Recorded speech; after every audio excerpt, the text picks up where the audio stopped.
right, so I'm going to talk about onboarding developers. It's a common issue, especially with developers and other IT folk as well. It's a scary thing to start in that new role, that new job, that new division of a company. So just a quick stats are my only chart I need to do. Essentially, half of developers have a bad onboarding experience, or essentially a onboarding experience. It's not a good thing. It creates anxiety. You're scared. It's a common thing. The internet proves it. There are problems out there where you're thrown into this code base. Where do I start? Where do I begin? And you're kind of lost. You're thrown into the pit, and you say, go code, make things better. So we'll go over three things here. Essentially, getting the basics right, familiarizing yourself with the environment, and providing a safety net. Mistakes can happen. That's okay. So it's a matter of just establishing that comfort level when you're going into that new role. So let's start with the basics. First impressions do mean something when you start in that new role. If you're an employer and have that new employee, they already are generating an idea of what did I get myself into? This thing could be a nightmare. So you know what? Basics. Laptop, system credentials, HR admin things. Real quick, you get the laptop. Is the thing you expected? System credentials, sure, I can log in, but now I can't reach the VPN. How do I access the code? All the things, I can't have my Jenkins. And then eventually you get past it, you're kind of lost. Where do I begin? You're sort of thrown out there, and you don't know where to start. It's a common problem, those first day jitters, or even that first week of, okay, where do I go from here? I suggest you make a friend, reach out, start talking to people within your environment. I took this at NYCC 2018, Comic-Con in New York City. Yeah, it's a matter of just making friends, establishing that cadence with your coworkers, but eventually you dive into that documentation. They say, go read this, go read that. Oh, you know what?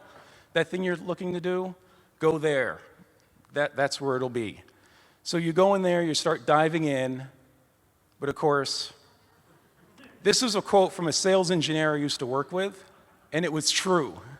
We would go in there, they would throw something in there, it would not be updated for months, years, what have you. It was where documentation went to die.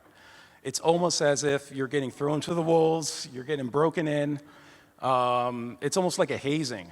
It's just like, okay, they threw me to the documentation, they want you to realize and feel the pain they had.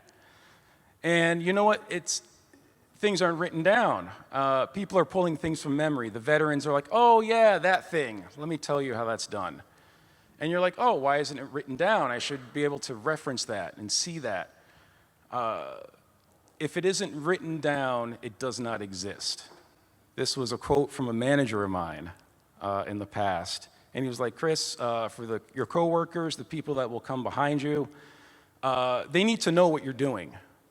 And you need to update that information, essentially getting updates and having people review that documentation. Get it from the new person, they have new insight. Get it from the veterans. They're like, you know what? Oh, that changed a year ago. Let me go ahead and change that documentation because you're trying to avoid this. These are the things you don't want to have happen within your environment. It's not a good feeling. You don't want to make national news. You want that safety, not fear, when you start out in that new role. And providing that safety net so that, it's okay if you fail, it's okay if you drop, but minimize the damage. And it starts with establishing essentially that good cadence of that documentation that you need to review so that everyone can be successful. And you're going through and you're reviewing that documentation, you go over it, you study. As I said, establishing that cadence and making sure that what you have there is valid, is still pertinent to your environment, and everyone is still on track, so that you have essentially a good time with your job. And essentially, we're providing guardrails so that if you're making a change or you're looking to do something new, it's all right, but let's put some limits on that so that if you do have something that goes wrong, it's okay. And the whole point is to make sure that overall you're able to succeed and establish a regular cadence of your documentation updating. And then as time goes on, this should be the end of your first week. Everyone's happy, everyone's joyful, you're ready for the next week, everyone's having a good time, And it's a good thing, rather than, oh, the opposite of like, oh my goodness, the end of the first week, what did I do, what did I do? So anyway, thank you. My name is Reid, Code Logic. We have a table. Thanks.